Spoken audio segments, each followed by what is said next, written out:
Gracias, Padre, porque enviaste a tu Hijo Jesucristo a morir por nosotros.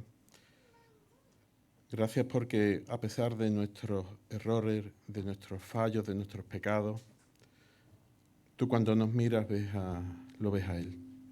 Gracias porque su sangre, Padre, nos limpia de todo pecado. Gracias porque fue un plan premeditado desde antes de la fundación del mundo, Padre. Y gracias por habernos elegido, Padre, para disfrutar de esta bendición. Ayúdanos ahora a que los ojos de nuestro entendimiento estén atentos a lo que tú quieres enseñarnos en el día de hoy. En Cristo Jesús. Amén. Hace unos 8 días, este sábado no, el anterior, nos despertábamos con una noticia pues tremenda, ¿no? Que se ha hecho referencia ya hoy a lo largo de la reunión, de los atentados de Hamas en Israel, ¿no? Y veíamos cómo parecía que había muchos muertos, no se sabían cuántos. Y también veíamos cómo Israel pues preparaba una respuesta pues en el mismo sentido, ¿no? A lo largo de la semana las cifras de muertos van aumentando, las imágenes pues son cada vez más desesperanzadoras, más crueles, ¿no? Más duras. Yo he llegado ya un momento que ya he dejado ya de verlo, ¿no? Porque no creo que me beneficie mucho. Pero es interesante cómo este conflicto, veíamos el viernes pasado cómo este conflicto no es nuevo, sino que realmente, tampoco tiene unos pocos años, sino que realmente ya viene de mucho más atrás, ¿no? Es interesante cómo los conflictos forman parte de nuestra vida. Yo tengo una biblioteca en casa y tengo libros un poco de, no sé cuántos libros tengo, no los he contado, pero tengo libros un poco de muchos temas distintos, ¿no? Tengo, por ejemplo, tengo libros de apologética. Un tío mío era inspector de policía. Entonces, tenía un libro que se llama El caso de Cristo, que muchos de vosotros lo conoceréis, que habla, pues defiende, ¿no? Es un periodista que hizo una investigación para ver si la vida de Cristo, la muerte de Cristo, pues podía ser real o no.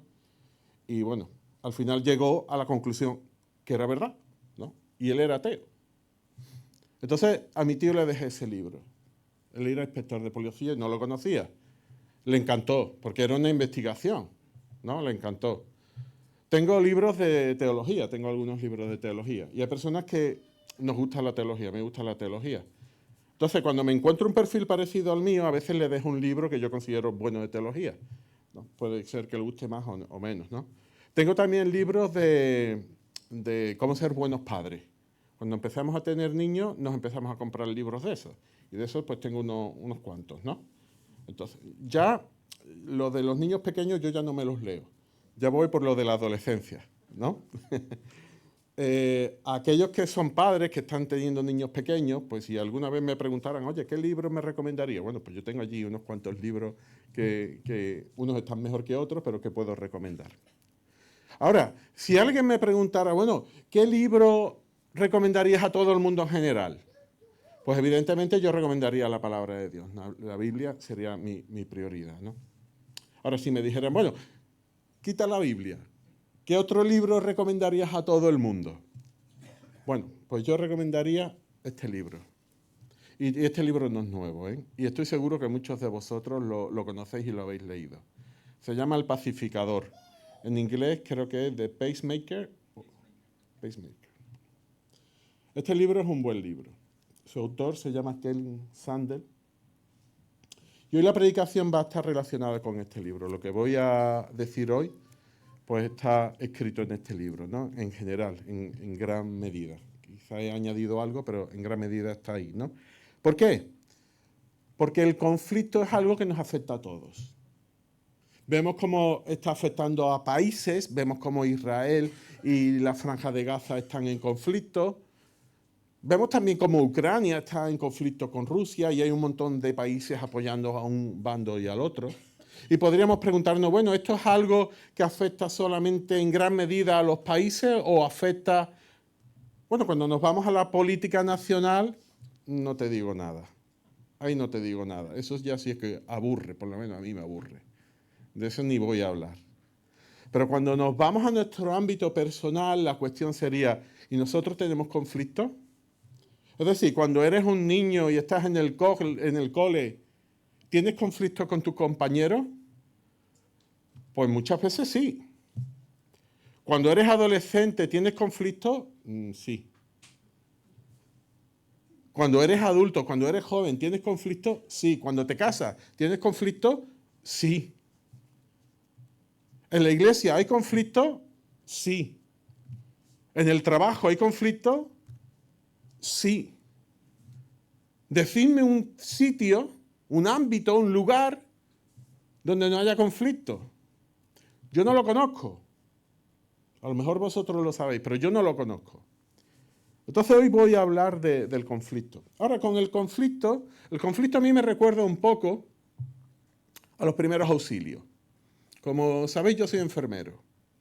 Ahora, cuando tú estudias primeros auxilios, lo primero que te dicen es, hay cosas que debes de hacer y hay cosas que no debes de hacer. Y en ocasiones es más importante lo que no debes de hacer que lo que debes de hacer. Pues los conflictos pasa un poco igual. Hay cosas que no debemos de hacer porque lo que vamos a hacer es agravar el conflicto y hay otras cosas que debemos de hacer. En los primeros auxilios, por ejemplo, algo que no debes de hacer. Cuando alguien está tosiendo, está comiendo, se atraganta un poco y empieza a toser, ¿qué es lo que hacemos normalmente? Te vas por la espalda y empiezas a darle golpes en la espalda. Bien, eso no hay que hacerlo, porque es posible que tenga un cuerpo extraño, pero que todavía esté respirando, y con esos golpes el cuerpo extraño se mueva y tapones completamente la vía respiratoria y tengas un atragantamiento completo y se te asfixia allí mismo. Ya hemos aprendido algo hoy de primeros auxilios. Eso no hay que hacerlo. Otra cosa que no hay que hacer. Cuando alguien está convulsionando, las personas convulsionan por crisis epiléptica, los niños a veces cuando tienen menos de 6 años convulsionan por fiebre, están convulsionando, lo que no hay que hacer es lo que se hace normalmente, intenta sujetarlo. No se sujeta, se deja que convulsione. Perdón, un momento.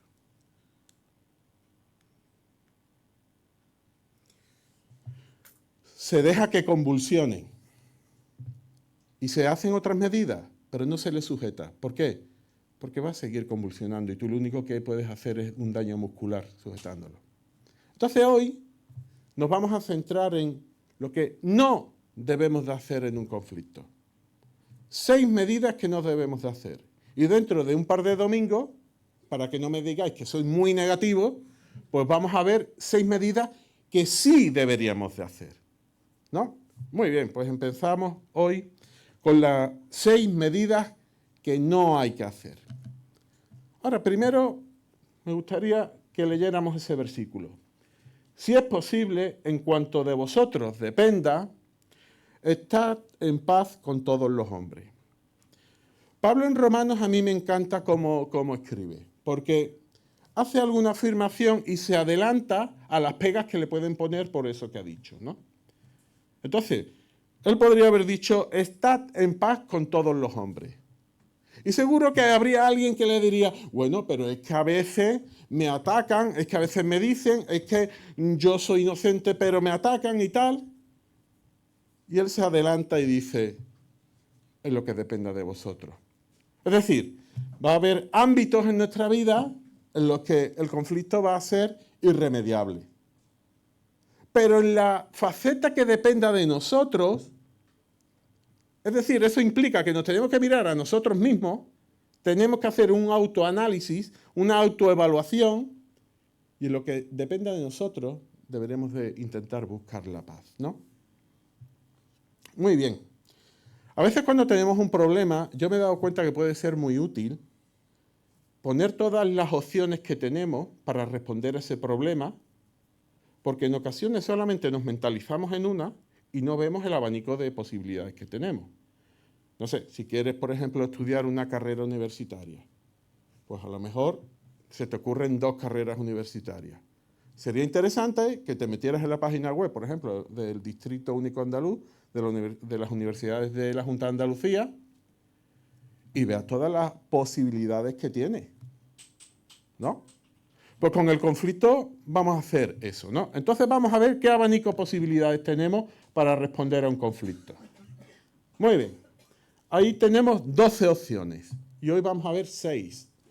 Las 6 que están en rojo. Las 6 que están en verde las dejamos para dentro de 2 semanas. Y esto se llama la colina resbaladiza. ¿Por qué se llama así? O la loma resbaladiza, dice en el libro. Se llama así porque tenemos una tendencia a caernos hacia las partes de abajo de la montaña, de la colina. De la misma manera que tenemos una tendencia cuando alguien tose, ir corriendo a darle palmadas en la espalda, nosotros nuestra tendencia habitual, natural, instintiva, es de responder a los conflictos por la parte de abajo, a caernos hacia la parte de abajo. Es nuestra tendencia habitual. Entonces vamos a tener varios tipos de respuestas. No sé si se ve bien. Las respuestas de la derecha, las 3 rojas, serían la litigación, es decir, ir a juicio, ir a un tribunal, la agresión o el asesinato. Estas son respuestas de ataque. Es decir, cuando alguien te ofende, entra en conflicto contigo, pues tu reacción natural es a defenderte y a atacarlo tú también. Se pueden hacer de estas formas, ¿no? Por el otro lado, las otras 3 que tenemos a la izquierda serían la negación, la huida y el suicidio. Y estas serían respuestas de escape. Es decir, cuando alguien te ataca, tienes prácticamente estas 2 opciones. O en principio tenemos estas 2 opciones. O lo atacas tú también, o huyes, te escapas, te vas. En ocasiones se dan juntas. Es posible que ataques y luego que huyas, ¿no? Se pueden dar varias posibilidades, ¿no? En el primer caso, en la respuesta de ataque, lo que vamos a hacer es romper la paz directamente. Es decir, sientes una agresión por parte de alguien y tú atacas. Evidentemente la paz ahí se ha roto. En las opciones de la izquierda, en las respuestas de escape, lo que vamos a estar haciendo es fingir la paz. Es decir, vamos a hacer como que todo está bien, como que no pasa nada, como que no hay ningún problema entre nosotros, aunque en realidad sí lo hay. Sí lo hay, la cuestión es cuándo va a salir fuera ese problema. Por tanto, esas serían las respuestas negativas que tendríamos. Y en la parte del centro vamos a tener respuestas de conciliación, hacer la paz. Que precisamente a lo largo de toda la Escritura son las respuestas que el Señor nos muestra que debemos de hacer ante las distintas situaciones conflictivas que nos encontremos. No me da tiempo de verlas todas hoy, nos vamos a centrar en los aspectos negativos.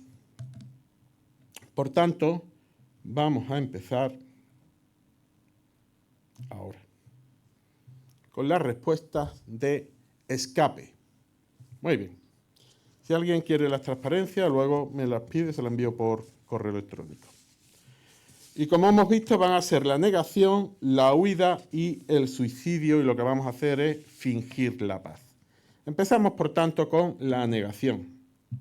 Y nos vamos a ir a un texto en el que, en cierta forma, se muestra esta negación. En 1 Samuel dice, pero Elí era muy viejo y oía de todo lo que sus hijos hacían con todo Israel. Cómo dormían con las mujeres que velaban a la puerta del tabernáculo de reunión.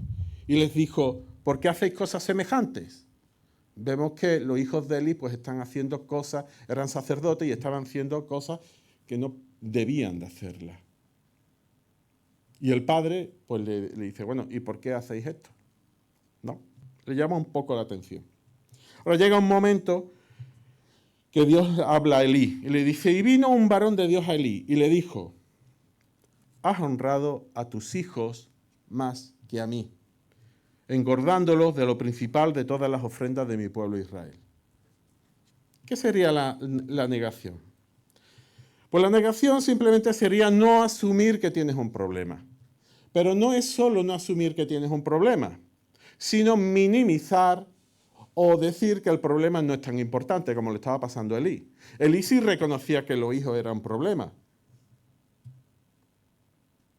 Lo que pasa es que no tomó medidas. Simplemente les preguntó, hombre, ¿por qué hacéis esto? Esto está mal. ¿Tenía autoridad para tomar medidas? Sí tenía autoridad para tomar medidas. Lo debería de haber quitado del sacerdocio. Y dice Dios que honró más a sus hijos que a Dios. Cambió la prioridad. Por tanto, la negación es no asumir o minimizar la existencia de un problema, es decir, no le damos la importancia debida. Hay veces que hacemos lo contrario, que le damos más importancia de la que tiene. ¿Para qué hacemos esto? Pues muchas veces porque no queremos enfrentar el problema. Queremos buscar una solución superficial y olvidarte el problema pues, de forma momentánea. ¿Por qué? Porque es más cómodo. Es más cómodo no asumir un problema que tener que hablar con alguien y decirle, mira, tengo un problema contigo. Ofrece un escape momentáneo de una realidad incómoda, pero el problema es que se suelen empeorar las cosas.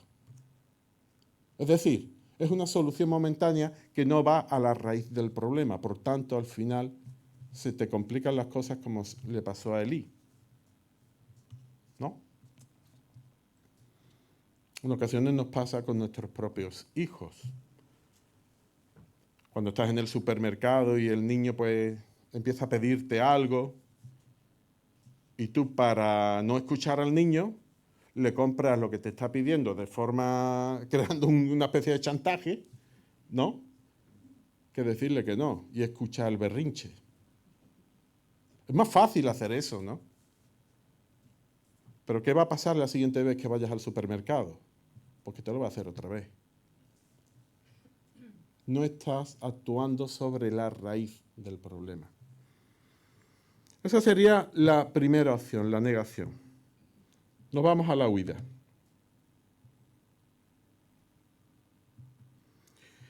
El caso más claro que... En la Biblia a lo largo de la Escritura tenemos un montón de casos de huida. Vemos como cuando, por ejemplo, los padres de Jesucristo con Jesucristo huyen a Egipto porque Herodes los quiere matar al niño. Hay varios casos. Quizás el caso más llamativo sea el de Jonás, ¿no? Sabemos que Jonás es un profeta. Dios le dice que vaya a Nínive, capital del imperio asirio, que eran los enemigos de los israelitas de toda la vida, que hacían barbaridades con los israelitas.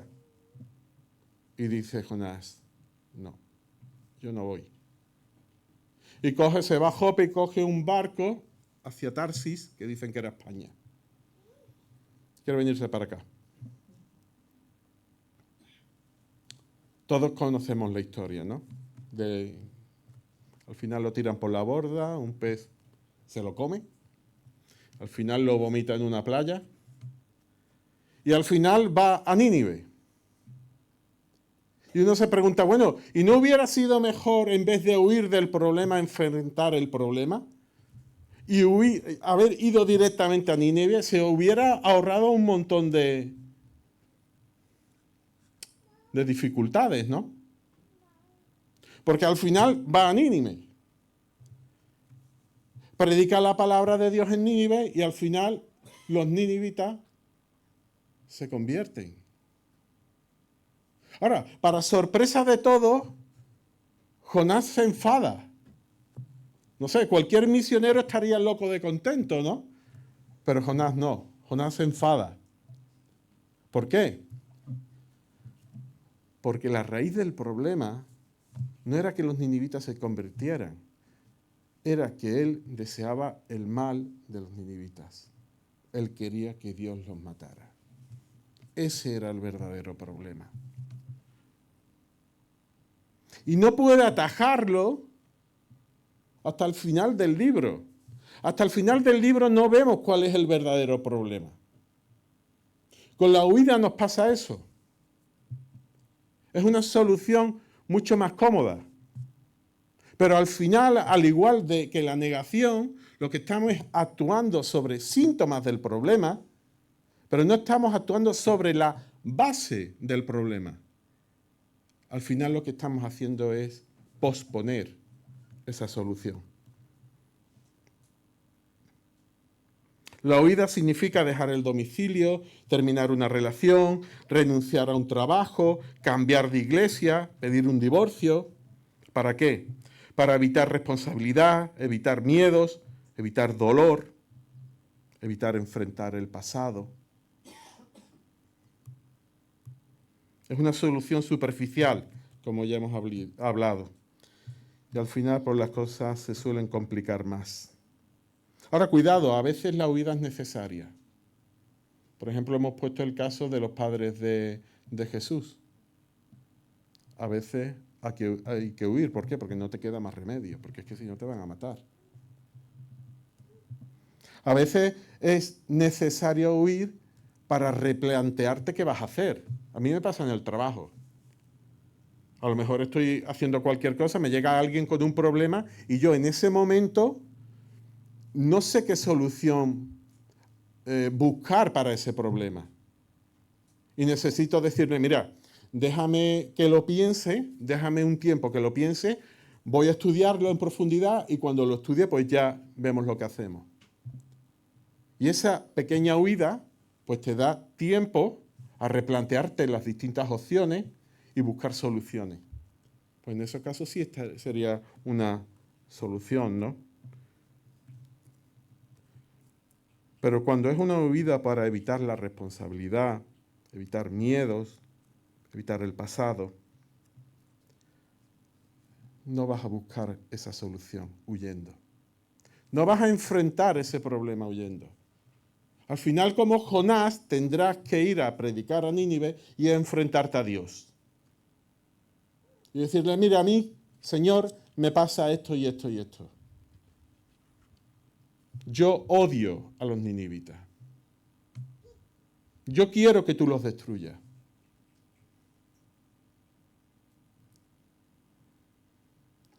Porque el cambio solamente puede venir cuando conocemos el problema. Cuando tenemos un diagnóstico podemos poner un tratamiento. Pero sin diagnóstico no hay tratamiento que valga, no hay un tratamiento efectivo. Es interesante cómo huyen Adán y Eva. Llega un momento que pecan en Génesis capítulo 3. Y cuando pecan lo que hacen es que se esconden de Dios, como si pudieran esconderse de Dios, ¿no? Se tapan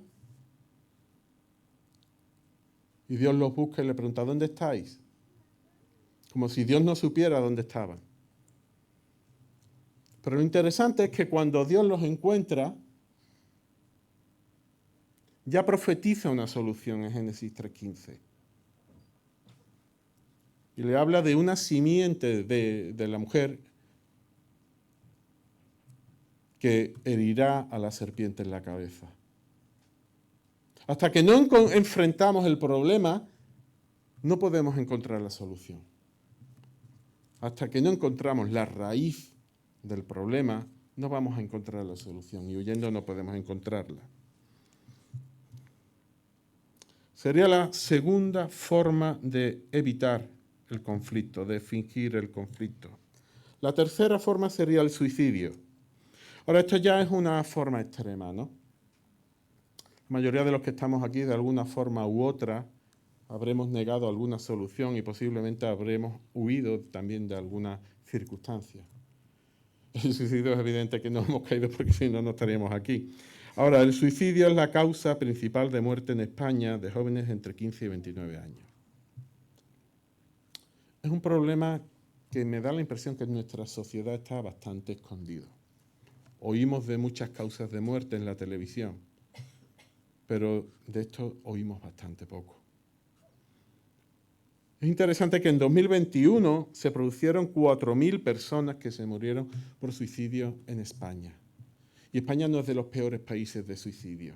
En el norte las tasas todavía son más elevadas.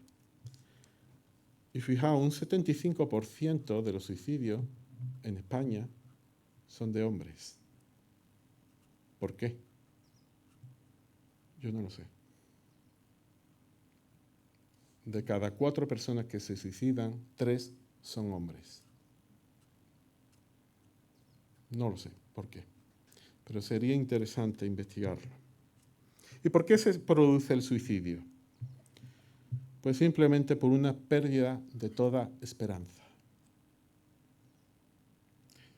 Ya comenté en cierta ocasión una circunstancia que se me dio cuando estaba estudiando. Me acuerdo que fui a una habitación en el hospital y había un joven que tenía una enfermedad en la cabeza, tenía hidrocefalia, la cabeza la tenía enorme. Y fui a darle... Yo además estaba empezando las prácticas, estaba en el primer curso, en aquella época se hacían prácticas desde el primer curso. Es decir, que yo era un novato. Y tal como me presento en la habitación, me dice el chico, yo me quiero morir. ¿Y qué respondes tú? ¿Qué respuesta daríais vosotros? ¿Sabéis lo que hice? Me di la vuelta y me fui, porque no tenía respuesta. Ahora, más tarde, en clase, tenía una clase de ciencia de la conducta, y el profesor sacó esta misma circunstancia. Yo no se lo había contado a nadie. Pero el profesor sacó esta misma circunstancia. ¿Qué haréis cuando os encontréis con una persona con una enfermedad terminal y que quiera morirse? ¿Qué soluciones les vais a dar? Esta pregunta me ha estado persiguiendo a lo largo de mi carrera profesional durante mucho tiempo. Ya hace tiempo que dejé de trabajar en hospitales, pero la cuestión siempre ha estado ahí. ¿Qué haces en estas circunstancias? Porque hay personas que se suicidan. Y sabéis, solamente he llegado a una conclusión. Solamente hay una solución. Creo sinceramente que solamente hay una respuesta adecuada. Lo demás puede ser huir como y yo, dar respuestas que pueden ser superficiales, pero creo que solamente hay una respuesta. Y es esa.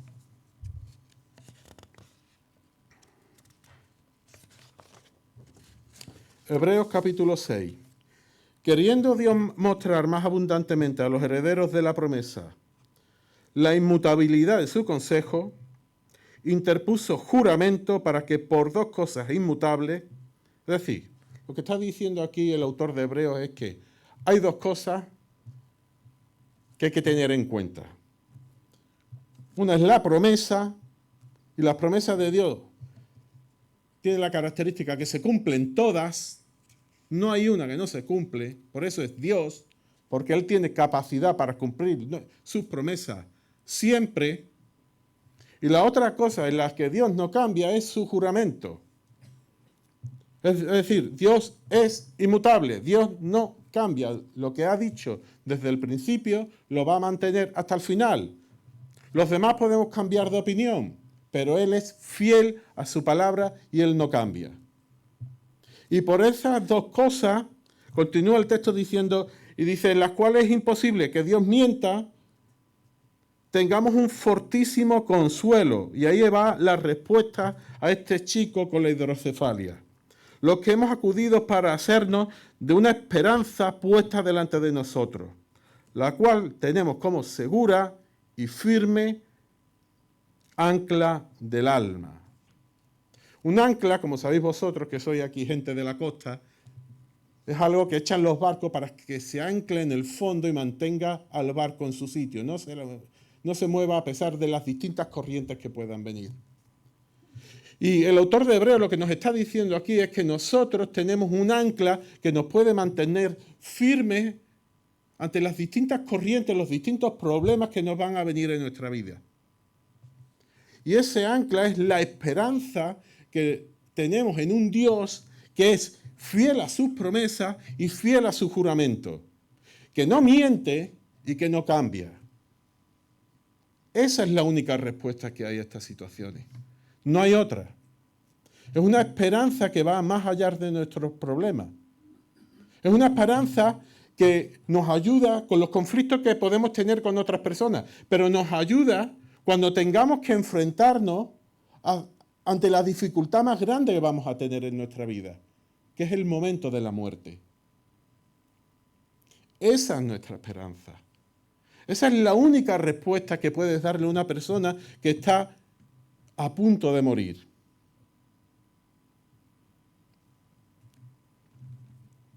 El Evangelio.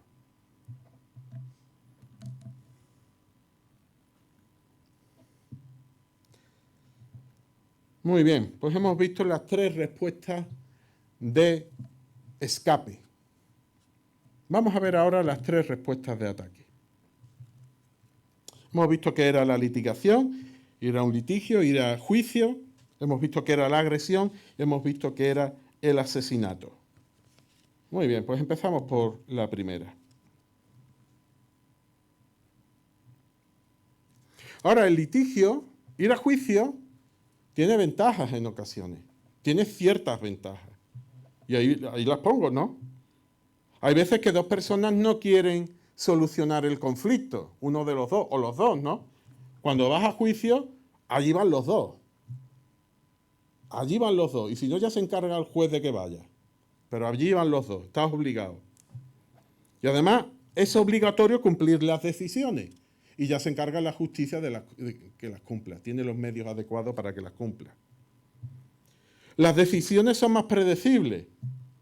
Es decir, cuando tú estás dialogando con alguien y tienes que buscar una solución, te tienes que quebrar la cabeza para ver qué solución encuentras que satisfagan a todas las partes.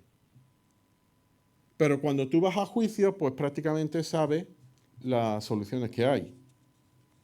Hay un reconocimiento de decisiones, es decir, hay un fallo del tribunal diciendo cuál es la solución. Y además puede haber revisión si no estás de acuerdo.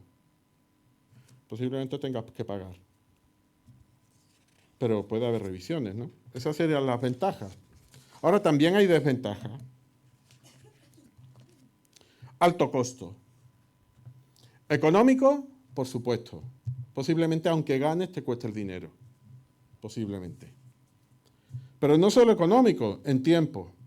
La justicia, desde luego, por lo menos en nuestro país, rápida, lo que se dice rápida, no es. Y el tiempo desde que se comete el problema hasta que vas a juicio, vas a estar sufriendo. Por tanto, tiempo vas a perder. Pero es que no solo eso, sino si vas a estar sufriendo, tiene un coste emocional. No va a ser algo placentero, lo vas a pasar mal. Durante mucho tiempo. Y algo que a veces no se valora es el coste espiritual. Tiene un coste espiritual que ahora vamos a ver. Otra desventaja, atención pública. Cuando tienes un problema con alguien, pues en muchas ocasiones es algo que te interesa mantener callado, de forma confidencial, con esa persona. Como mucho a lo mejor que lo sepan algunos amigos o algunos familiares. Cuando vas a juicio, lo sabe todo el mundo. Todo el mundo se entera de los trapos sucios que puedas tener. Las soluciones son limitadas y radicales. ¿Qué quiere decir eso? Porque las soluciones son bastante simples, pero pueden ser radicales en el sentido que lo que hay es un ganador y un perdedor. Ahora, cuando se produce un conflicto entre personas, ¿cuándo una persona tiene el 100% de la culpa y otra persona tiene el 0% de la culpa? Nunca. Sin embargo, la mayoría de las veces en los juicios, lo que tenemos es una persona que gana y otra que pierde. Hay un ganador y un perdedor. Una solución muy radical. Además, los juicios, pues hay ciertos tecnicismos. Vamos a ver, ¿quién entiende a un abogado? Yo a los médicos los entiendo, pero a los abogados no. No los entiendo. Es que no me entero. Yo tengo estudios universitarios. Vamos, no es que me quiera yo ahora dar que soy muy listo, pero que lo normal es que no te enteres, vamos. Por tanto, hay una falta de comunicación, lo cual al final lleva a frustración, lo cual lleva al enfado. ¿Por qué? Porque no te has enterado al final por qué te han declarado culpable. Se basa en el tratamiento de los síntomas, pero de nuevo, como en las respuestas de escape, no vamos realmente al problema. Habla Tom Sanders lo voy a describir brevemente, de un problema que había entre unos hermanos por el tema de la herencia. De estos problemas en España los hay así. Difícil es encontrar una familia que no tenga problemas por la herencia. Bien, pues había un hermano, eran varios hermanos, uno de los hermanos pues estaba enfermo, tenía cierta dificultad mental, cierta discapacidad mental. Le afectaban mucho los cambios. Cuando murieron sus padres lo que tenían era una granja y unas tierras que rodeaban a la granja. Y él había vivido toda la vida en la granja. Y los padres lo que habían dicho es que, bueno, pues todas las propiedades se las repartieran entre los hijos. Entonces, eran 5 o 6 hermanos, este hermano tenía este problema mental, 3 o 4 de los hermanos lo que querían era venderlo todo, coger el dinero, y el hermano pues que tiene estos problemas mentales, que vivía allí, pues llevarlo a una residencia. Y había un par de hermanos que decían que no, que eso cómo lo vamos a hacer. Si este hombre ha vivido toda la vida aquí, si tiene encima el problema que tiene, que le cuesta adaptarse a situaciones nuevas, pues mejor dejarlo en la granja. Y allí discutiendo unos con otros, unos decían, pues la herencia es de todo, hay que repartirla, estás jugando con el pan de mis hijos. Y otros diciendo, hombre, pero no ves a tu hermano que tiene estos problemas. Tengo un poco compasión de él. Al final, mediante una mediación, pudieron llegar a un acuerdo. Después de un proceso largo. No lo voy a contar para no extenderme demasiado. Y el acuerdo al que llegaron es que iban a vender todas las tierras, y eso sí lo iban a repartir entre todos, pero la casa, de forma provisional, mientras viviera, se la iba a quedar el hermano que tenía esta discapacidad. Y cuando él muriera, la vendían también. Por eso, las soluciones que se buscan en un juicio no son así. Normalmente hay perdedores y ganadores, pero no salen todos ganando. Costo espiritual. Te centras en críticas, te centras en quejas y te centras en tu autojustificación. Yo actúo bien, el otro actúa mal. Elude al final lo que estábamos hablando del autoanálisis, de la autoevaluación, de ver en qué has fallado tú, de una confesión al Señor diciendo, Señor, mira, me he equivocado en esto, y un arrepentimiento. Elude, por tanto, la causa del problema. Endurece el corazón y tienden a la recaída, en el sentido que muchas veces estas personas que van a juicio tienden a ir a más juicios. Su prioridad posiblemente sea en sí mismo, en vez de agotar los principios bíblicos para encontrar una solución. A ver, en ocasiones es irremediable. Si entra un asesino en tu casa y mata a algún ser querido, es evidente que vas a ir a juicio. Si entra alguien a robar, es evidente que vas a ir a juicio. Hay veces que no hay más remedio que ir a juicio. Pero no es una herramienta para usarla en los conflictos normales. Sería un extremo. ¿Por qué? Porque produce una destrucción de relaciones. La relación quedará destruida. Produce una destrucción de tu testimonio. Tu testimonio estará por los suelos. Y pasamos al siguiente punto. Ya solamente nos quedan 2. Que sería la agresión. ¿Qué es una agresión? Bueno, la Real Academia Española dice que es el acto de acometer a alguien para matarlo, para herirlo o para hacerle daño. Ahora, hay agresiones físicas y bueno, todos somos muy conscientes de las agresiones físicas, están penadas por la ley, pero también hay agresiones verbales. Y esta pasa más desapercibida. Es decir, ¿podemos hacer daño con nuestras palabras a otra persona? Sabemos que sí. podemos mostrar menosprecio, podemos regañar constantemente a una persona haciéndola sentir inútil, podemos subestimarla, podemos minimizarla, podemos amenazarla, podemos iniciar rumores, murmuraciones, chismes para desacreditarla, peleas a gritos, que lo que fomenta es la agresividad. No solamente tenemos agresividad física o verbal, en el ámbito laboral también se da. En el ámbito económico, haciendo destruir la economía de otra persona, también se da. La consecuencia final es la destrucción de la relación. No fomentas la relación. Lo que hace es ir en dirección contraria. Dice Proverbios 12:18, hay hombres cuyas palabras son como golpes de espada, mas la lengua de los sabios es medicina. Es decir, un mismo elemento como es la lengua, pues puede servir, como dice Santiago, para bendecir o para maldecir, ¿no? Para destruir o para construir. Y dependiendo del uso que nosotros le demos, pues puede ser eso, un elemento de bendición o de maldición. Dice Efesios capítulo 4, quítense de vosotros toda amargura, enojo, ira, gritería, maledicencia y toda malicia. Por tanto, la agresión no es un método adecuado para tratar el conflicto. Y nos vamos al asesinato. En el asesinato no me voy a detener mucho. Simplemente sabemos que la Biblia pues condena el asesinato y el caso más extremo lo tenemos en el mismo Cristo, ¿no? Sabemos que no habiendo cometido ningún pecado, siendo un hombre completamente justo, no habiendo hecho daño a nadie, nunca fue asesinado en una cruz.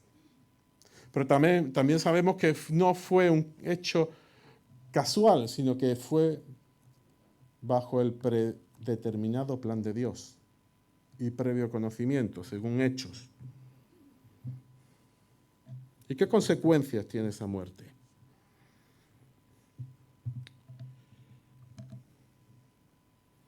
Dice 2 Corintios, de modo que si alguno está en Cristo, nueva criatura es.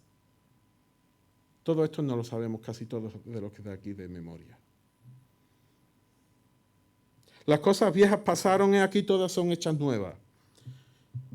Ahora fijaos lo que dice este versículo, y todo esto proviene de Dios, quien nos reconcilió consigo mismo por medio de Cristo y nos dio el ministerio de la reconciliación. Es decir, el Evangelio directamente nos provee salvación, pero no solo esa justificación, no solo la regeneración, sino que el Evangelio es una herramienta para el día a día, para buscar la reconciliación entre nosotros mismos, para llevar esa reconciliación que Dios nos ofrece a otras personas, pero al mismo tiempo para reconciliarnos con ellas. Esta es la motivación que debemos de tener. La reconciliación no tiene por qué ser una obligación, es simplemente la consecuencia de lo que Dios ya ha hecho con nosotros. Hemos vivido esa reconciliación y nosotros realmente no hemos hecho nada por ella. Lo ha hecho todo Dios. Nosotros no hicimos nada, solamente aceptarla.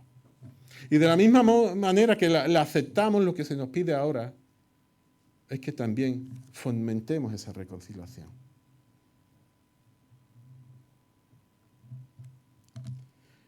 El próximo día me centraré, que es dentro de 2 domingos, en las respuestas de conciliación, lo que significa verdaderamente hacer la paz. Hoy hemos visto cómo no hacer la paz, cómo podemos estropear la paz. Y la pregunta que nos deberíamos de hacer es, ¿hasta qué punto en mi vida cotidiana yo niego la situación, minimizo la situación, no le doy la importancia debida, huyo de las situaciones y no enfrento los problemas, agredo verbalmente a otras personas, entro en juicio? Creo que debemos de hacer un ejercicio de autoanálisis y llevarlo delante del Señor. Muy bien, vamos a terminar en oración. Padre, hoy te agradecemos que tú nos diste el ministerio de la reconciliación. Fue una obra tuya premeditada, Padre, Y realmente nosotros no hemos hecho nada para merecerla. De hecho, no la merecemos. Sin embargo, tú enviaste a tu Hijo para que en aquella cruz Él muriera por nosotros. Para que diera un significado a nuestra vida, para que diera un propósito a nuestra vida, para que diera una esperanza a nuestra vida, para que seamos testigos de lo que tú has hecho en nosotros y poder mostrarlo a otros. Es una tarea difícil, Padre. Es una de las tareas más difíciles que tenemos. Y yo te ruego que tú nos ayudes en ello. Porque nuestra tendencia no es hacer la paz, sino a destruir la paz. Ayúdanos a ser conscientes cómo actuar para fomentar ese ministerio de la reconciliación. Porque te lo pedimos en el nombre de Jesucristo. Amén.